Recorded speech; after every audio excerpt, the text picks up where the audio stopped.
ഷാഫിയുടെ ബാംഗ്ലൂർ ലീലാവിലാസങ്ങളെക്കുറിച്ച് പാലക്കാട് ജില്ലാ സെക്രട്ടറി EN സുരേഷ് ബാബു തുറന്നടിച്ചിട്ടുണ്ട്. സ്റ്റേറ്റ്മെന്റ് പടക്കക്കടയ്ക്ക് തീ പിടിച്ചൊരവസ്ഥയാണ്.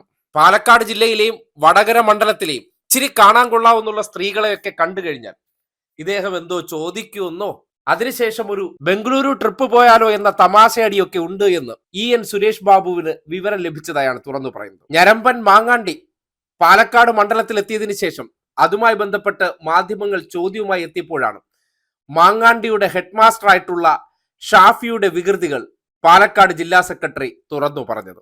നേതാക്കൾ പേടിക്കുന്നത് വേറെ കൊണ്ടല്ല. ഇയാളുടെ ഒരു നേതാവ് ഹെഡ് മാസ്റ്റർ ആയിട്ടുള്ള ആളാരാ? ഇയാളെ MLA ആക്കാൻ പത്തനംതിട്ടയിൽ നിന്ന് ക്ഷണിച്ചുകൊണ്ടുവന്ന ഷാഫി പറമ്പിലാണ് അല്ലേ? ഷാഫി പറമ്പിലെ ഞാൻ വെല്ലുവിളിക്കുന്നു.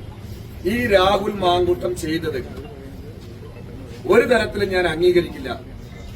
അയാളെ കോൺഗ്രസിൽ നിന്ന് പുറത്താക്കിയത് ശക്തമായ നടപടി ഇനിയും വേണം. അവൻ രാജിവെക്കണമെന്ന് പറയാൻ ഏതെങ്കിലും തരത്തിൽ ഷാഫി പറമ്പിൽ തയ്യാറാവുമോ? തയ്യാറാവില്ല. കാരണം എന്താ? കൂട്ടുകച്ചവട ഈ കാര്യത്തിൽ.